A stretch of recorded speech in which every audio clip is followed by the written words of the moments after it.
Chapter 3. Woman. I was young and strong. I became a slave to the captain of the pirates. I felt very sad.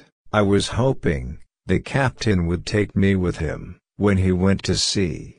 And, when a Spanish or a Portuguese captain attacked him, I could be free. But, this didn't happen, because the captain left me to look after his garden every time he went to sea. One day, I met a young woman in the house. She was so beautiful. She was also a slave, and she cleaned the house. I tried to speak to her, but she didn't speak my language. But, I felt that she understood me. I liked her very much. She was very attractive to me. Anytime she saw me, she always smiled at me. Sometimes she touched me when she was close to me, but it was only a short moment. If the captain saw it, he could send her away. She was on my mind very often. I wanted to meet her every day, but she wasn't in the house every day. When I thought of her, I felt a nice feeling in my heart. I knew I fell in love with that woman. But, our relationship was complicated. We couldn't be officially together. Slaves couldn't have relationships.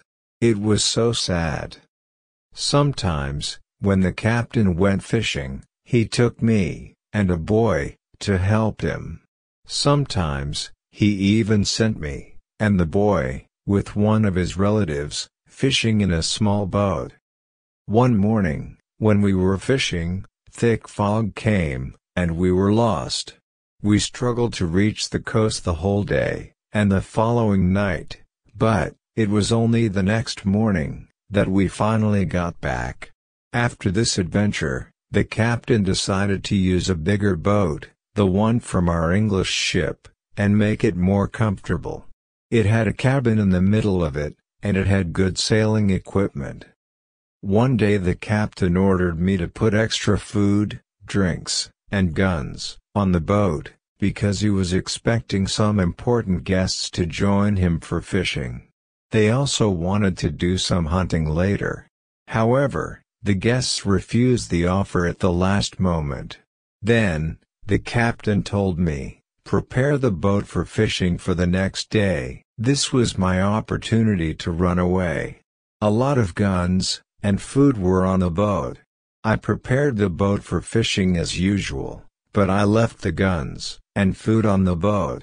The next day, I could run away. This was my plan. I thought about the young woman.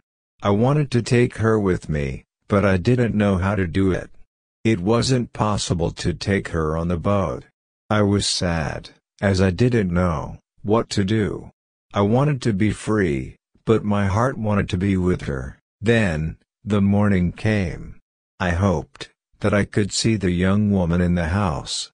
I couldn't leave without seeing her for at least a short moment.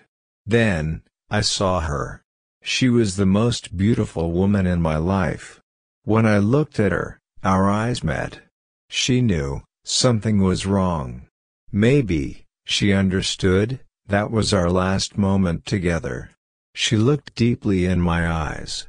Then, she touched my hand. Her face was sad, and my face was sad too. She smiled at me a little. Then, she went away. This was the last moment I saw her. 1 hour later, we were ready. I and the boy went to the boat. One of the captain's relatives went with us. He was our boss for that day. Soon, we were far from the land. I pretended that I couldn't catch fish. Then, our boss told us to go further from the land. He thought we could catch fish there.